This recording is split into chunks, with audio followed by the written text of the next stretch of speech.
સરદાર વલ્લભભાઈ પટેલ એવું કહેતા કે civil servant must work without fear and favour, એટલે કોઈ પણ પ્રકારની તરફેણ અને કોઈ પણ પ્રકારનો ડર રાખ્યા વગર સિવિલ સેવકે કામ કરવું જોઈએ. પણ અત્યારે એમએલએનો ફોન આવે ધ્રુજી જાય, એમએલએ સાહેબ હતા બીવાન નહીં, કોઈથી નહીં બીવાન, ગમે હોય દબંગાય ફિયરલેસ, પછી બદલી થઈ જાય.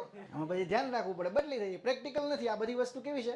થિયોરિટિકલ છે કે દબંગ રહ્યો ને બાકાશીકી બોલાવી દો ને, આવે એટલે ગમે એને એમએલએની ગાડી હોય તો સાઈડમાં લઈ લો ને, ગમે હોય. આમ તો હકીકતમાં અનુચ્છેદ 14 તો એવું જ કહે છે, કાયદા સમક્ષ સમાન અને કાયદાનું સમાન રક્ષણ. એમએલએની હોય તો સાઈડમાં લો, ગમે એની ગાડી હોય. અંબાણીને આવે તો એને સાઈડમાં લો. પણ આવું પ્રેક્ટિકલી પોસિબલ નથી. પોલીસવાળા કોને પકડશે? ગાંધીનગરમાં જ કોઈ ઊભા નથી રાખે. એટલે ગાંધીનગરમાં મોટાભાગના અધિકારીઓ હોય, કાંઈ એના છોકરા નહીં બધા હોય. ઊભો રાખો કોણ? તો કે ડેપ્યુટી સેક્રેટરીનો છોકરો છે, જવા દે. કોણ છે? કે ડીવાયએસ એસઓ એસટી જવા દે.